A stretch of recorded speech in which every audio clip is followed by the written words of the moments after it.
Versículo 9, Romanos 8, 9. Entretanto, vocês não estão sobre o domínio da carne. Diga, eu não estou sobre o domínio da carne. Cuidado com essas confusões que as pessoas fazem aí. Às vezes nós ouvimos irmãos que por ignorarem o que a Bíblia diz, falam coisas como sendo verdades e não tem nada a ver com a Bíblia. Não tem como você estar na carne e no espírito, não existe isso. Ou você está na carne, ou seja, controlado pela natureza pecaminosa, carnal, e ser guiado por Satanás, pelo príncipe deste mundo, ou você está no espírito, com uma nova natureza, sendo guiado pelo Espírito de Deus. Não existe esse negócio, estou aqui, hoje eu estou na carne, amanhã eu estou no espírito, eu estou na carne, eu estou no espírito. Não existe isso. Assim como não existe eu estou salvo hoje, amanhã não estou. Ou você está salvo ou você não está salvo. Assim como não existe também, eu acho que eu estou grávida, eu estou mais ou menos grávida, eu estou ligeiramente grávida. Ou você está grávida ou você não está grávida. Ou está morto ou está vivo. Então tem coisas que são absolutas, e isso é um termo absoluto. Porque você vai ouvir aí no meio evangélico, a pessoa fala, eu fiquei na carne. Não, você ficou na carne, você precisa nascer de novo, nasce de novo, porque Paulo diz aqui, Romanos 8, 9, entretanto, vocês não estão sob o domínio da carne. Osmar, mas eu já vi pregadores famosos falando, tanta bobagem. Bem-vindo. Eu já vi escritor de livros falando, também já vi. Eu quero ver na Bíblia. Vós não estáis na carne. Vocês não estão sob o domínio da carne, mas do Espírito. Esse Espírito, a letra maiúscula, é o Espírito Santo. Se de fato o Espírito habita em vocês. Se alguém não tem o Espírito de Cristo, não pertence a Cristo. Precisa ser mais claro que isso? Quem pertence a Cristo tem o Espírito de Cristo. Qual que é o Espírito de Cristo? É brigão, é violento, é murmurador, é profano, é promíscuo. É esse o Espírito de Cristo? Não. Esse é o Espírito do mundo. Então o Espírito de Cristo é o Espírito de Cristo. Então a coisa é bem definida. Versículo 10. Mas se Cristo está em vocês, o corpo, na verdade, está morto, ou seja, está fadado à morte, né? Por causa do pecado. Mas o Espírito está vivo. Agora esse Espírito é com letra minúscula, Espírito nosso. Está vivo por causa da justiça.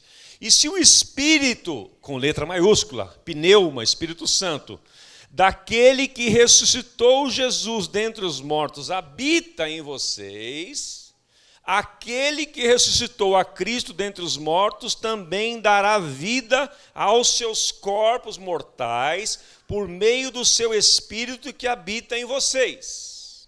Esse versículo é maravilhoso até para aplicar para saúde, cura divina. Mas não é o caso, eu não vou seguir em frente. Portanto, irmãos, estamos em dívida, não para com a carne, para vivermos sujeito a ela. Pois se vocês viverem de acordo com a carne, morrerão. Mas se pelo Espírito fizerem morrer os atos do corpo, viverão. Porque todos os que são guiados pelo Espírito de Deus são filhos de Deus. Vamos ler juntos? Porque todos os que são guiados pelo Espírito de Deus são filhos de Deus. Pois vocês não receberam um espírito, letra minúscula, que os escravize para novamente temerem, viverem atemorizados. Mas receber o Espírito que os adota como filhos, por meio do qual clamamos Abba, Pai. O próprio Espírito testemunha ao nosso espírito que somos filhos de Deus. Se somos filhos, então somos herdeiros, herdeiros de Deus e co-herdeiros com Cristo, se de fato participamos dos seus sofrimentos, para que também participemos da sua glória. Põe a sua mão sobre a sua Bíblia ou sobre o seu smartphone e ore assim comigo. Diga: Espírito Santo, abre o meu entendimento, ilumina os olhos do meu entendimento, para que eu creia, tenha a revelação desta Escritura e me aproprie dela hoje, porque eu quero ser guiado pelo Teu Espírito Santo em todas as coisas, em todos os momentos, em nome de Jesus. Você acabou de fazer a oração que eu tenho feito de manhã, de tarde e de noite. Eu tomei uma decisão na minha vida: ou eu vou ser guiado pelo Espírito Santo, ou eu vou desistir da viver. Chega de guiar-me pelo meu achismo. Chega. Dá muito trabalho, dá muita mão de obra, dá muito erro, dá muito prejuízo. E eu queria desafiar você, instigar você, eu vou falar disso até, sei lá Deus quando, para você perder o sono por causa disso. Levantar de madrugada e falar: eu preciso ser guiado pelo Espírito Santo, eu preciso conhecer o Espírito Santo, eu preciso. Porque se há uma coisa que nós precisamos aprender, é discernir a voz de Deus através do seu Espírito Santo. Por isso que nós estamos falando nesta série, que eu queria que o Lucas colocasse o slide aí, sobre simplificar a nossa vida. E hoje o tema é sendo guiado pelo Espírito Santo. Quantos querem ser guiados pelo Espírito Santo aqui? Aí a tua vida vai ficar simples, leve. Imagine você vivendo uma vida leve, com o mundo cheio de pressão do seu lado, todo mundo tenso do seu lado e você tranquilo. Eu vou encerrar contando a história de um homem que viveu assim.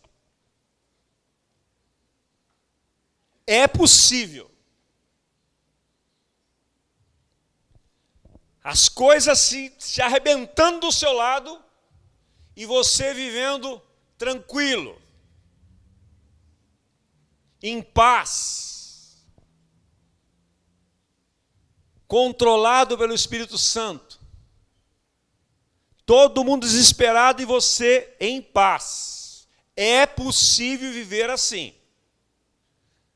Como eu já falei numa outra série aqui, são aqueles que vivem acima da normalidade. O normal não é viver assim. A maioria dos crentes não vivem assim, como eu estou falando. Não vivem. O crente vive tenso, vive com problema de úlcera, problema de pele, por causa da ansiedade. Os crentes, a turma que está lá no andar de baixo do navio, sabe? Na casa de máquinas, vive assim. Mas aqueles que estão lá em cima, eles veem um outro mundo. Eu quero ir lá para o andar de cima. Chega de casa de máquinas, aquele barulhão que não deixa você dormir, sabe? Meu Deus do céu, um tormento. Eu quero viver no andar de cima. Quantos querem ir lá para o Converse? Oh, delícia. Quantos já fizeram uma viagem de navio aqui? O navio é um negócio interessante, porque dentro dele os corredores são apertadinhos, os quartos, aquelas fotos que você vê, nada daquilo lá. Foto com grande angular e tal, né? O negócio é apertado. Vai passar no corredor, tem que parar um para passar o outro. Mas quando você sai lá no Converse, aí você vê aquele oceano assim, ó. Quem não tem medo de água fica maravilhado, né? É uma maravilha. Aquele pôr do sol, aquele rastro no navio assim, cortando o mar e o negócio vai embora, aquele mar azul. Olha de um lado água, do outro lado água. É uma delícia. Você fala: ô Senhor, recebe a minha vida. Mesmo que você saiba nadar, você vai ter que nadar muito para chegar num pedacinho de terra, né? Mas é possível, meus amados. É possível. E sabe o que me angustia? O que me angustia? É eu ser o irmão do pródigo. Porque o filho pródigo, a gente critica ele, mas a gente não olha o irmão dele. O filho pródigo, ele tomou a decisão de sair debaixo do controle do pai, precipitou-se muitas coisas, está certo, mas ele arriscou. Errou. E o outro que ficou dentro de casa com tudo à sua disposição e não desfrutou de nada. Eu não quero estar no reino de Deus, chegar lá no céu e descobrir que eu tinha tanta coisa que eu poderia ter desfrutado aqui e não desfrutei. Tanto poder que estava à minha disposição e eu não obtive. Tanta paz, tanta alegria, tanto prazer de viver e eu não vivi. Eu não quero ver assim. Então, se não está servindo para você essas pregações, está servindo para mim muito. Minha vida está mudando. E eu vou continuar pregando para mim aqui, mesmo que você não vier. Se você não vier, problema seu. Eu vou continuar, porque eu estou sendo bombardeado. Então, vamos lá. Vamos ali nos slides que eu queria enfatizar para você algumas coisas desse texto. Vamos ler juntos ali, que assim você ajuda, você memoriza e fica interativa a pregação. Vamos lá? Mostra o slide lá, hein, André? Eu estou com uma bronca dos 6 aí, desse negócio. Mostra o slide lá. Esse slide é tão caprichado, feito pelos meus amigos da salsa, né? Então, mostra lá, para que o povo da internet possa ver. Esse slide foi produzido pela Salsa Comunicação, uma empresa liderada pelo André e pelo Cauê. Se você precisar de algum trabalho na área de comunicação visual, fale comigo, que eu sou o manager deles. Vamos lá? Pois todos os que são guiados pelo Espírito de Deus são filhos de Deus. Você é guiado por quem? Você é guiado por quem? Quando você toma decisão, quem dirige você? É? É mesmo?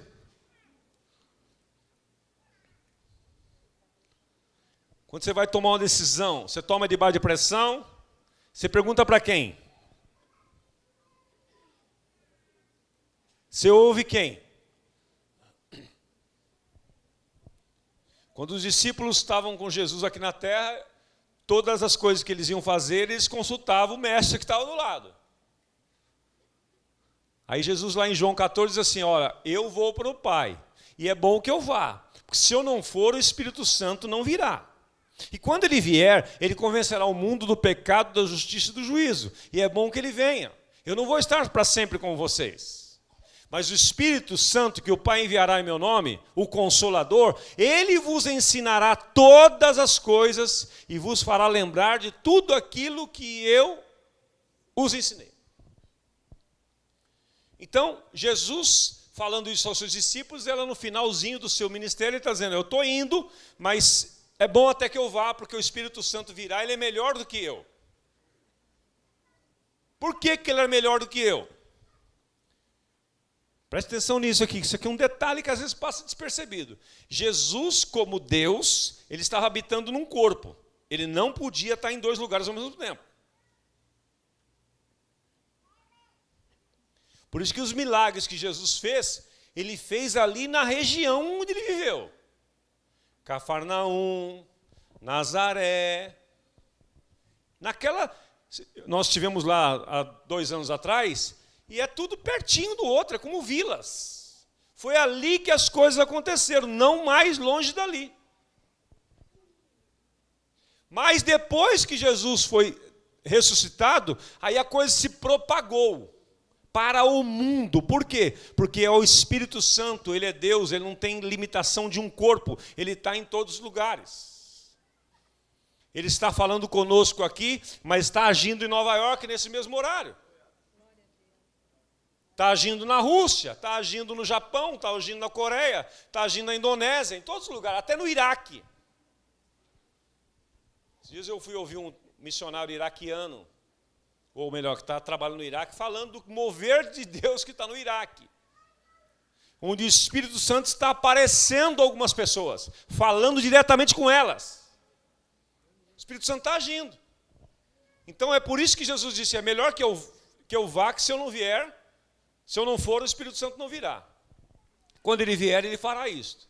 Então, o desafio para nós nesta tarde é sermos guiados pelo Espírito Santo de Deus. E quem pode ser guiado pelo Espírito Santo de Deus são os filhos de Deus.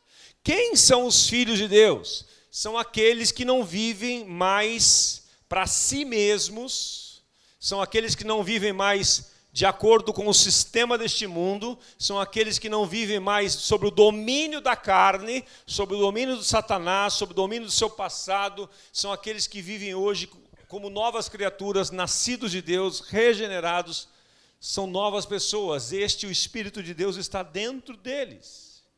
E aí, quando você tem essa experiência, você precisa, aí que é o segredo, você precisa começar a desenvolver este relacionamento com o Espírito Santo, para que você possa identificar a voz dele, o comando dele, como é que ele vai orientar você.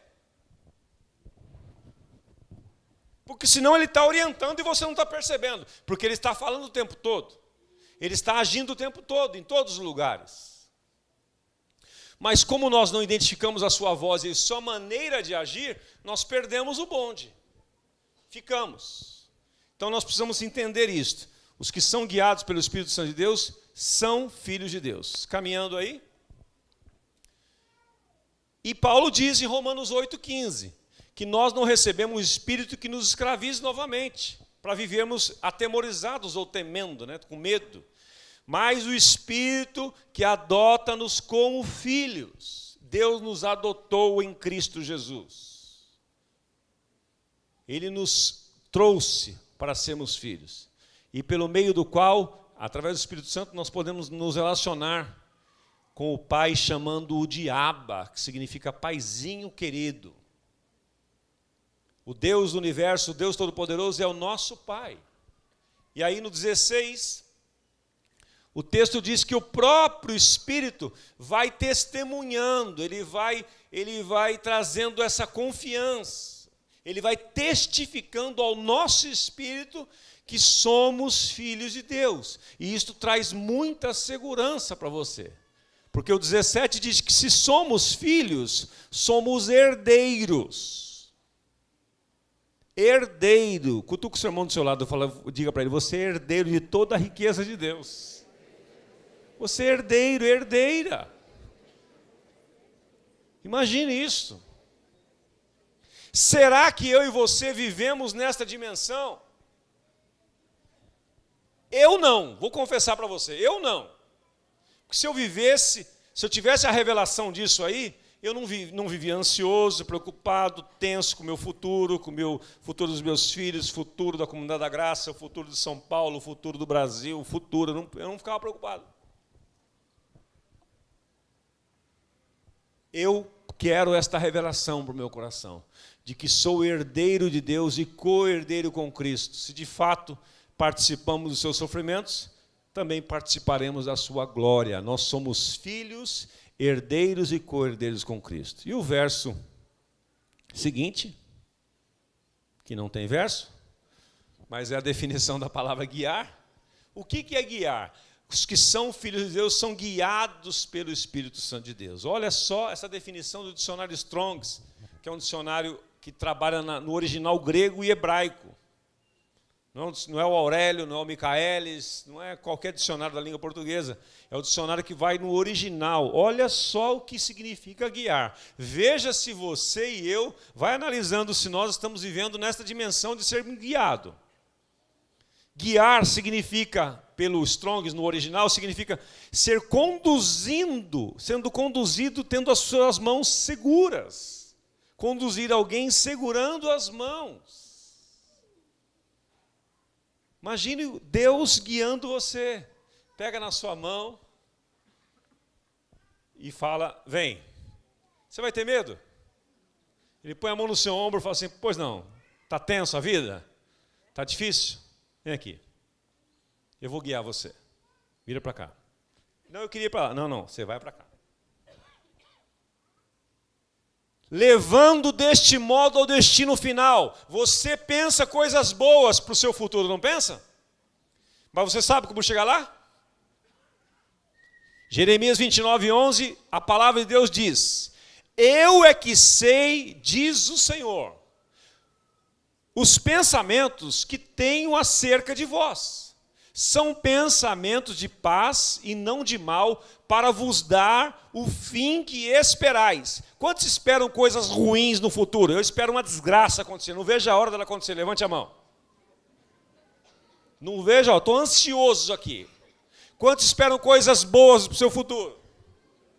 Como você vai chegar lá? Se você depender das suas escolhas, você vai quebrar a cara. Se eu depender das minhas escolhas, da minha capacidade de escolher, da minha capacidade de entender e de me conduzir, eu vou complicar o caminho e não simplificar. Diz os estudiosos que a jornada do povo de Israel na saída do Egito até Canaã era uma jornada que poderia ser feita em 40 dias. 40 dias. Sabe quanto tempo levou? 40 anos. Diferença, né? Por quê? Porque eles não foram guiados pelo Espírito Santo de Deus. Eles foram guiados pelo seu estômago, foram guiados pelo seu passado, porque eles ficavam o tempo todo andando para frente, olhando para trás, como o Espírito falou conosco aqui,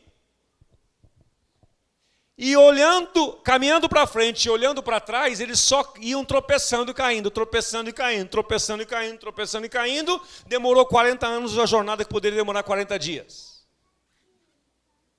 Então nós precisamos aprender, meus amados, discernir e deixar Deus nos guiar através do seu Espírito Santo. Paulinha, estamos chamando você ali. Um dos seus 4 filhos estão ali no...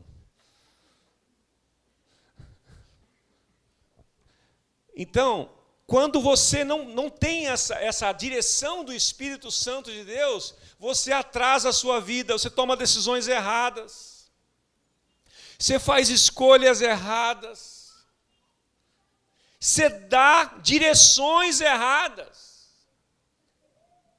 você dá conselho errado.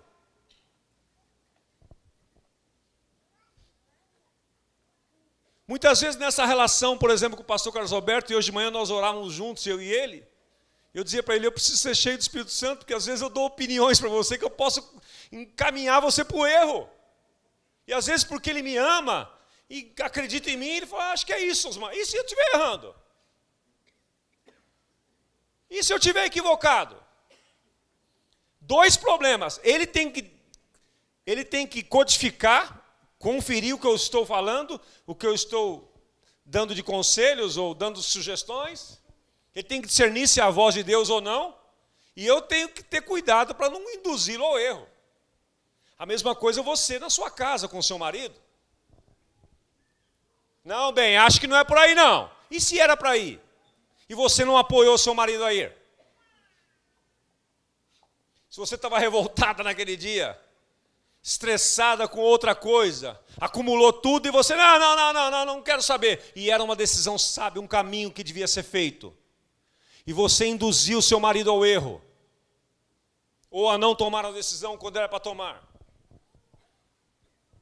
Por isso que nós precisamos do Espírito Santo para todas as áreas.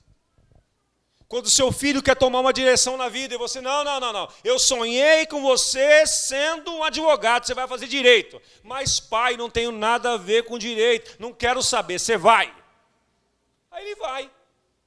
Faz a faculdade aos trancos e barrancos, acaba os 5 anos, 4 anos de direito, pega o curso, dá na sua mão e fala, tô pai, o senhor queria que eu fizesse, está aqui, agora eu vou pintar quadro.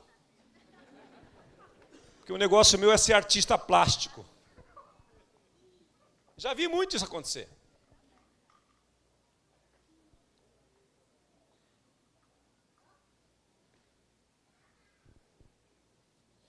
Então nós pais precisamos ser guiados pelo Espírito Santo de Deus.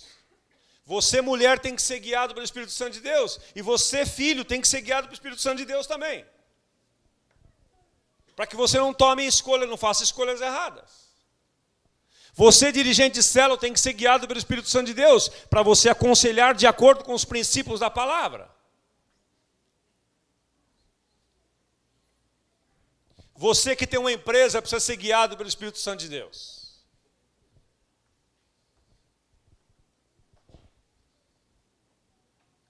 Pedindo a Ele criatividade, pedindo a Ele sabedoria, pedindo a Ele direção.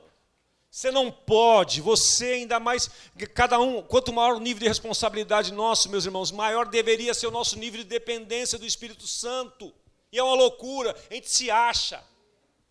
A gente acha que sabe. Não, eu sei, não, eu já sei. Já vi esse filme. E se o filme mudou os personagens? E nós quebramos a cara. Não, já tenho muita experiência nessa área. Não julgue as coisas pela experiência. Não julgue as coisas pela aparência. Como naqueles programas de God Talents lá dos músicos. Chega um cara lá, uma cara de Zé Mané, né? Todo estrupiado e tal. Você vai cantar o quê? Vou cantar a música do Amazing Grace. Amazing Grace. Amazing Grace. Aí o cara abre a boca. É um monstro, é um gênio. E as pessoas estão julgando os outros pela aparência. Não julga as pessoas pela aparência. Diz um texto de Isaías profético falando que Jesus não julgaria pela aparência, mas ele julgaria segundo a reta justiça. Cuidado. Então, ser guiado é você ser levado deste modo ao destino final. O destino final que você quer é um destino de paz, é de sabedoria, é de bênção. Mas você não sabe como chegar lá. Deixe o Espírito Santo te guiar. Sabe o que nós não deixamos? Nós somos orgulhosos. Nós achamos que sabemos. E a Bíblia está clara, a história da igreja mostra, a história do mundo, que as pessoas que mais se deram bem foram as mais dependentes de Deus. Guiar é comandar a personalidade de alguém. Aqui dá para viajar em outras esferas da nossa alma, da alma humana.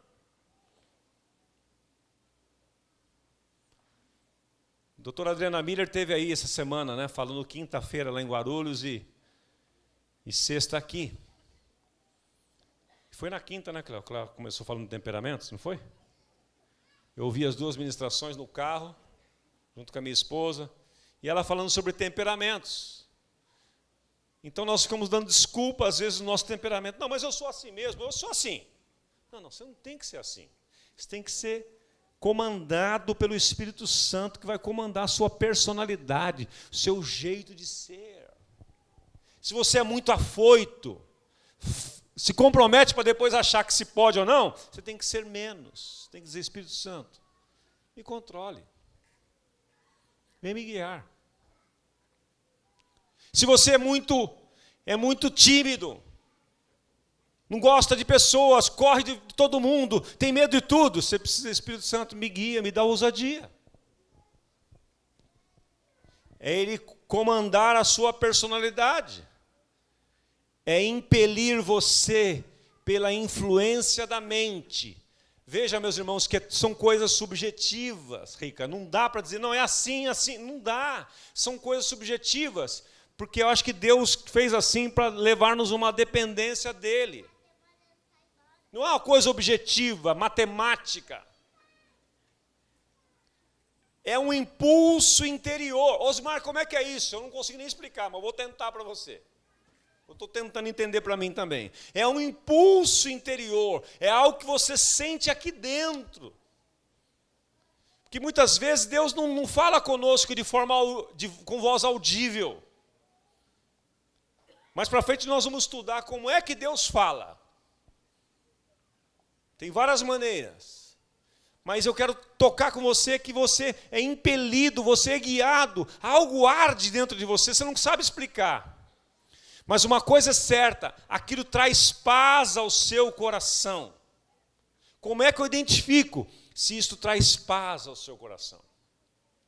Base bíblica para isto, Colossenses 3,15, na versão da Revista e Atualizada, onde diz assim: seja a paz de Cristo o árbitro nos vossos corações. O que um árbitro faz? Ele sinaliza, ele aponta, ele para, ele diz continua, segue o jogo. Ou ele para o jogo, o árbitro comanda. Então a paz de Cristo é o árbitro dos nossos corações. Então nós precisamos aprender a discernir isto. É ser impelido por uma coisa interior, uma voz interior. E eu quero mostrar para você um exemplo bíblico disso, fantástico, um dos mais detalhados que a Escritura tem. Abra lá comigo Atos capítulo 27.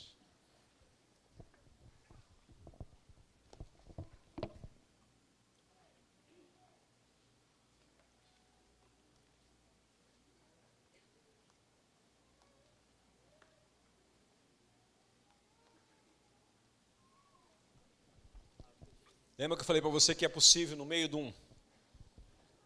de um caos, você estar em paz, tranquilo? Vamos ver o exemplo aqui de um homem.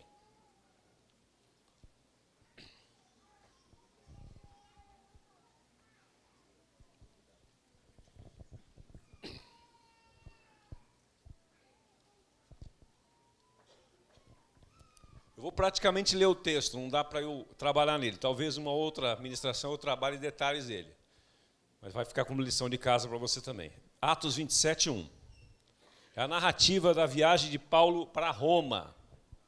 Versículo 1 diz assim: quando ficou decidido que navegaríamos para a Itália, Paulo e alguns outros presos foram entregues a um centurião chamado Júlio, que pertencia ao regimento imperial.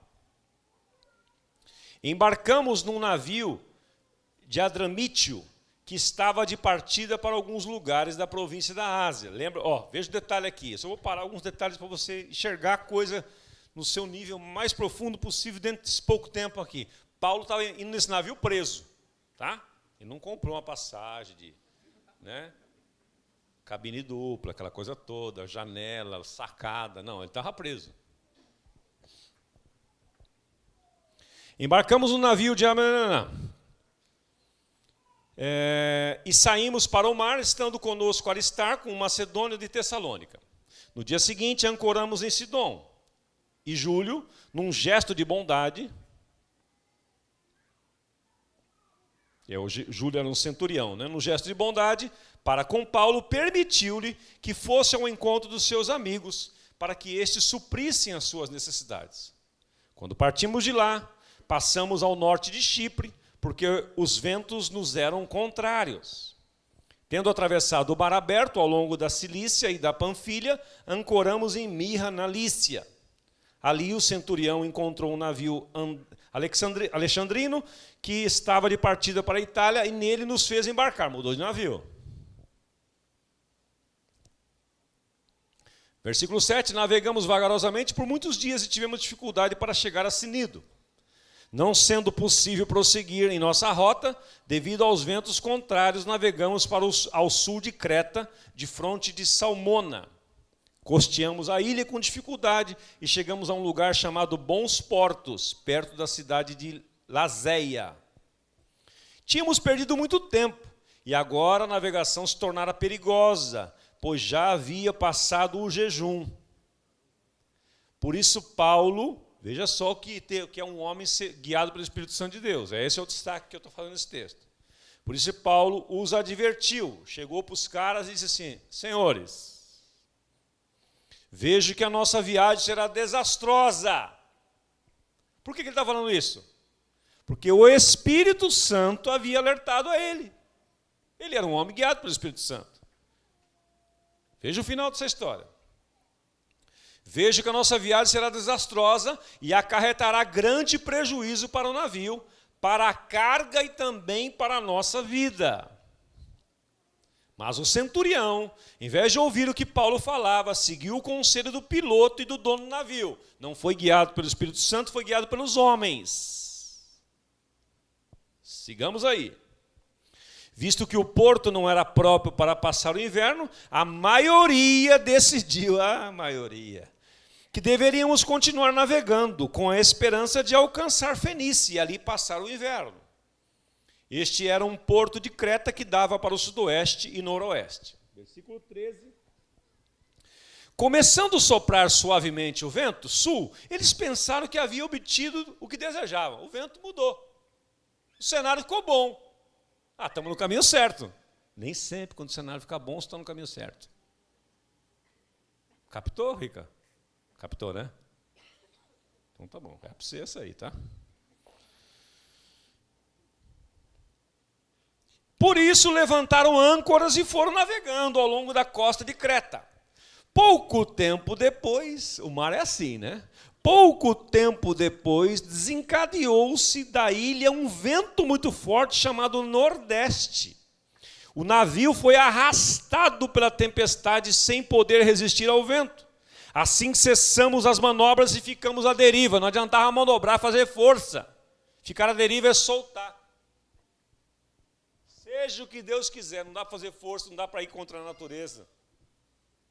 Dobra os joelhos e ora, mais nada. 16. Passando ao sul de uma pequena ilha chamada Clauda, foi com dificuldades que conseguimos recolher o barco salva-vidas. Levantando-o, lançaram mão de todos os meios para reforçar o navio com cordas, e temendo que ele se encalhasse nos bancos de areia de Sirte, baixaram as velas e deixaram o navio à deriva. Versículo 18. No dia seguinte, sendo violentamente castigados pela tempestade, começaram a lançar fora a carga. Começaram a jogar fora as coisas. Porque quanto mais pesado o navio, neste caso, mais ele vai ficar desgovernado. Vai ter que deixar ele livre, mais leve possível. Versículo 19. No terceiro dia, lançaram fora com as próprias mãos a armação do navio. Não aparecendo nem sol nem estrelas por muitos dias. Preste atenção nisso, gente. Imagina se estivesse nesse navio aqui. E continuando a abater-se sobre nós grandes tempestades, finalmente perdemos a esperança de salvamento. Versículo 21. Visto que os homens tinham passado muito tempo sem comer, Paulo levantou-se diante deles e disse: os senhores deviam ter aceitado o meu conselho. Olha a calma de Paulo, no meio do caos. Senhores deveriam ter aceitado o meu conselho.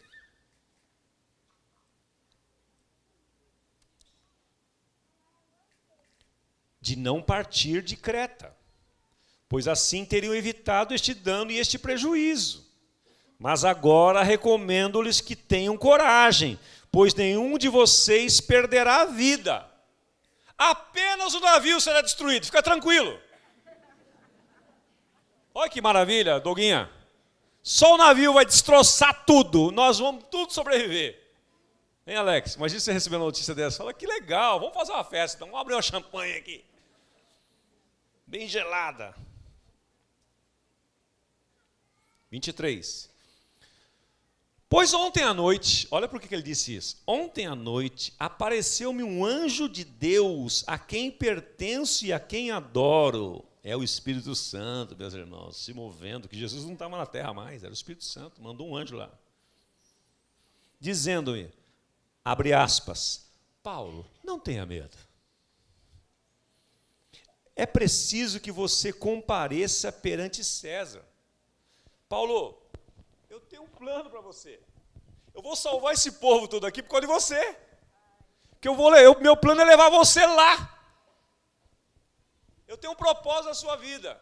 E esses caras deram sorte que você está nesse navio. Eu quero levar você perante César. Deus, por sua graça, deu-lhe a vida de todos que estão navegando com você.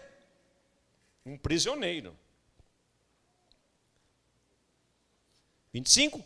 Assim, tenham ânimo, senhores.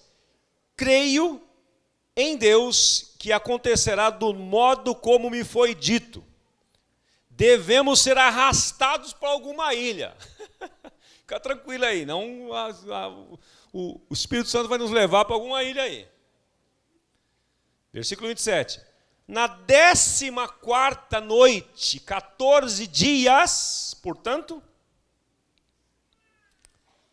ainda estávamos sendo levados de um lado para o outro no mar Adriático. Quando por volta da meia-noite, os marinheiros imaginaram que estávamos próximos da terra. Lançaram a sonda, verificaram que a profundidade era só de 37 metros. Pouco tempo depois, lançaram novamente a sonda e encontraram 27 metros. Temendo que fôssemos jogados contra as pedras, lançaram 4 âncoras da popa e faziam preces. Começaram a orar. Que bonitinhos. Ai, como é bom a crise, meu Deus. Eu estou orando para que venha mais crise. Essa igreja tem poltrona do seu lado ainda, né? Tem bastante lugar vazio aqui ainda. Vai encher. Vai. Vai encher. Vai encher. Temendo que fosse jogado para lançar no 4. 30. Tentando escapar do navio, os marinheiros baixaram o barco salva-vidas ao mar, a pretexto de lançar âncoras da proa. Então Paulo disse ao centurião e aos soldados, um prisioneiro dando as ordens do navio. Cadê o comandante? O comandante aperta os cintos que o piloto sumiu, né? Lembra daquele filme? O comandante sumiu nessa hora. Ficou pianinho. Se esses homens não ficarem no navio, vocês não poderão salvar. Eles queriam sair fora do navio. Paulo falou assim, epa, para aí. Não pula daqui não, a salvação está aqui, ó. Porque eu estou... Ele não falou isso porque é muita marra, né? Era muito Cristiano Ronaldo para falar isso, né? Fica calmo que eu estou aqui. Né? Era muito Cristiano Ronaldo, ele foi mais na manhã. Falou assim, não pula do navio, não, a salvação está aqui, o Senhor falou e tal, aquela coisa toda. Muito bem, que delícia, né? Vamos emendar os cultos aqui? Vamos emendar? O PA vai chegar daqui a pouco, o PA vai continuar aqui e nós vamos embora. Que delícia esse texto. Nem sei onde eu estava, mas... 32. Se estes homens, 31, né? Se esses homens não ficarem no navio, vocês não poderão salvar-se. Com isso, os soldados cortaram as cordas que prendiam o barco salva-vidas e deixaram cair. Obedeceram. O cara já acertou uma, acertou duas, espera um pouquinho. E se ele tiver certo? Vamos ouvir. 33. Pouco antes do amanhecer, Paulo insistia com todos, se alimentem. Como, gente? Os caras não queriam comer, estavam tudo deprimidos. Coma aí. Vamos servir. Fulano, serve aqui, ó. Serve aqui um caviar para esse rapaz aqui, peixinho na brasa para o outro ali. Pega lá aquele vinho que está lá, aquele vinho gostoso que está ali. Vamos, vinho branco para servir com peixe, né? Acho que é isso, dizem os especialistas. Olha aqui. Como? Hoje faz 14 dias que vocês têm estado em vigília constante, sem nada comer. Agora eu os aconselho a comerem algo. O pau quebrando, a tempestade arregaçando tudo e ele nessa calma. Por quê? Porque ele era um homem guiado, controlado pelo Espírito Santo de Deus. O relógio está me impressionando ali, irmãos. Não vou nem olhar para ele. Olha que tremendo isso aqui. Agora eu os aconselho a comerem algo, pois só assim vocês poderão sobreviver. Nenhum de vocês perderá um fio de cabelo sequer. Tendo dito isto, tomou o pão, deu graças e ministrou a ceia para eles ali. Oh, Jesus! Todos se reanimaram, como vai acontecer com você, já está acontecendo e com a ceia vai coroar tudo isto. E também comeram algo. Estavam a bordo 276 pessoas. Depois de terem comido até ficarem satisfeitos, aliviaram o peso do navio, jogaram mais coisa fora, atirando todo o trigo ao mar. Quando amanheceu, não reconheceram a terra, mas viram uma enseada com uma praia. Vai haver um amanhecer na sua vida, diga aleluia. Ele já está chegando esse amanhecer. A enseada vai aparecer. Onde decidiram conduzir o navio, se fosse possível. Cortando as âncoras, deixaram-nos no mar, desatando, jogar a âncora, gente. Sabe o que é isso? a segurança toda. Você tem que jogar a segurança fora, amigo. Relaxa. Desatando ao meio do tempo as cordas que prendiam os lemes. Então, alçando a vela da proa ao vento, dirigiram-se para a praia. Dirigiram-se como? O Espírito Santo foi guiando. Deixa o Espírito Santo te guiar. Para de fazer braço de ferro com ele. Mas o navio calhou num banco de areia, onde tocou o fundo. Ai, que delícia, imagina. Tem um fundo aí, gente. Bateu. Ninguém ficou triste, né? Ninguém ficou triste. A proa encravou-se e ficou imóvel, e a popa foi quebrada pela violência das ondas. Os soldados resolveram matar os presos para impedir que alguns deles fugissem, jogando-se ao mar. Ia matar quem nessa hora? Paulo. Paulo era prisioneiro. Vamos ver como é que foi o final da história. 43. Mas o centurião queria poupar a vida de Paulo e os impediu de executar o plano. Então ordenou aos que sabiam nadar que se lançasse primeiro ao mar em direção à terra. 44. Os outros teriam que salvar-se em tábuas ou em pedaços do navio. O navio despedaçou todinho.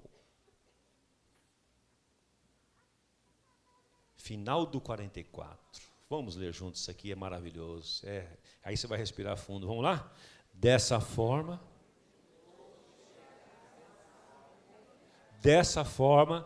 todos chegaram a salvo em terra. Que dessa forma é essa? A forma de ser guiado pelo Espírito Santo de Deus.